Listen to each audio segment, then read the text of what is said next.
Kolkata night রাইডার্সের খেলা দেখা মানে কি এখন একরাশ বিরক্তি। সমর্থকরা কি মাঠে যাচ্ছেন শুধু হার দেখার জন্য? বন্ধুরা, কেকেআর এর অবস্থা এখন সেই অন্ধকার সুড়ঙ্গের মতো, যেখানে শুধুই ছোটাছুটি আছে কিন্তু কোনো আলোর দেখা নেই। এবারের আইপিএলে কেকেআর যেন জেতার মন্ত্রটাই ভুলে গেছে।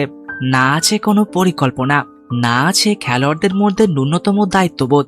গুজরাট টাইটানের কাছে এই হার শুধু একটা হার নয়, এটা কেকেআর সমর্থকদের কাছে একটা চরম অপমান। তো চলুন আজকের ভিডিওতে আমরা দেখব কেকেআর কেন ডুবছে এবং আজিঙ্কে রাহানে এই দিশাহীন ক্যাপ্টেন্সি আমাদের কোথায় নিয়ে যাচ্ছে। ভিডিওটি শেষ পর্যন্ত দেখুন, কারণ আজ অনেক অপ্রিয় সত্যি কথা বলবো। চ্যানেলে নতুন হলে অবশ্যই সাবস্ক্রাইব করবেন এবং ভিডিওটি লাইক ও শেয়ার করতে ভুলবেন না। তো চলুন শুরু করা যাক। ম্যাচের শুরুতেই একটা বড় ধাক্কা খেলাম আমরা। টস জিতে অজিঙ্কে রাহানে ব্যাটিং করার সিদ্ধান্ত নিলেন। পিচ কেমন, আবহাওয়া কেমন, সেগুলোকে তিনি আদেও বিচার করেছিলেন? রাহানে টসের সময় যা বললেন তা শুনে হাসবো না কাঁদবো বুঝে উঠতে পারলাম না। তিনি বললেন, ব্যাট করেও হারছি, বল করেও হারছি, তাই আজ আগে ব্যাট করার সিদ্ধান্ত নিলাম। ভাবুন একবার, একজন অধিনায়ক যখন এই মানসিকতা নিয়ে মাঠে নামেন তখন দল জিতবে কি করে? অন্যদিকে গুজরাটের অধিনায়ক শুভমন গিল পরিষ্কার বললেন তিনি টস জিতলে আগে বল করতেন। আর ম্যাচের শেষে দেখা গেল শুভমনই ঠিক ছিলেন। যে অধিনায়ক জানেন না টস জিতে কি করতে হয়, তার কাছ থেকে টপির আশা করা কি বোকামি নয়? ব্যাট করতে নেমে সেই একই পুরনো ছবি। অজিঙ্কে রাহানের কথা না বলাই ভালো। মোহাম্মদ সিরাজের প্রথম বলটা যেভাবে তিনি উড়িয়ে দেওয়ার চেষ্টা করলেন, মনে হচ্ছিল কোনো পাড়ার ক্রিকেটে বড়লোকের বাউন্ডারির ছেলে ব্যাট করছে। 0 রানে আউট হয়ে ফিরলেন অধিনায়ক। দলের টপ অর্ডার তাসের ঘরের মতো ভেঙে পড়ল। আশ্চর্য বিষয় দেখুন, যে কাগিসো রাবাডা এবার প্রতি ম্যাচে রান দিচ্ছিলেন তাকেও ফর্মে ফিরিয়ে দিল কেকেআর। পাওয়ার প্লেতে মাত্র 37 রান তুলতেই 3 উইকেট নেই। ফিন অ্যালেনের বদলে টিম সাইফার্টকে খেলানো হলো, তিনিও ব্যর্থ। অঙ্গক্রিস রাঘুবংশী মাত্র 8 রান করে আউট হলেন।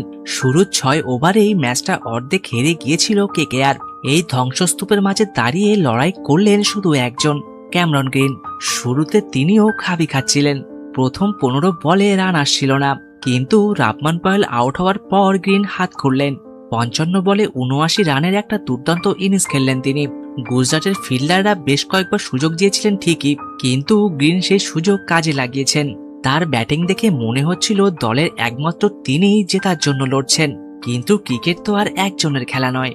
গ্রিন যখন রান রেট 10-এর উপরে নিয়ে গেলেন তখন বাকিদের উচিত ছিল সিঙ্গেল নিয়ে তাকে স্ট্রাইকে দেওয়া, কিন্তু তা না করে প্রত্যেকে বড় শট খেলতে গিয়ে উইকেট দিয়ে এলেন।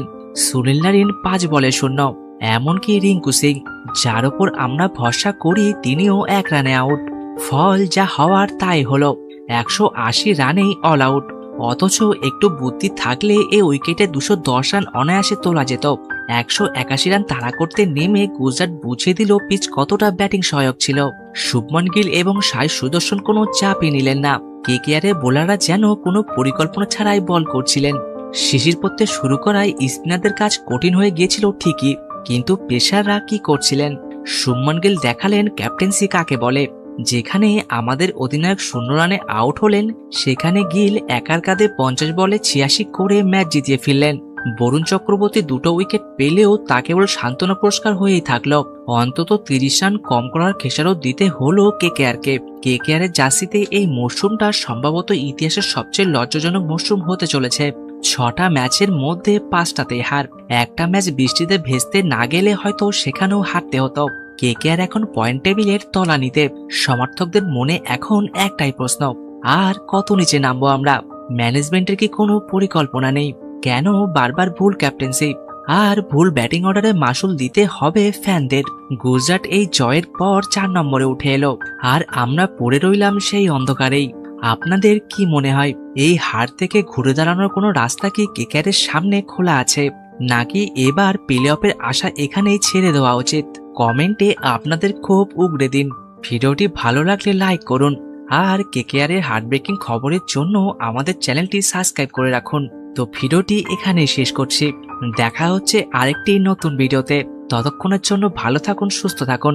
ধন্যবাদ।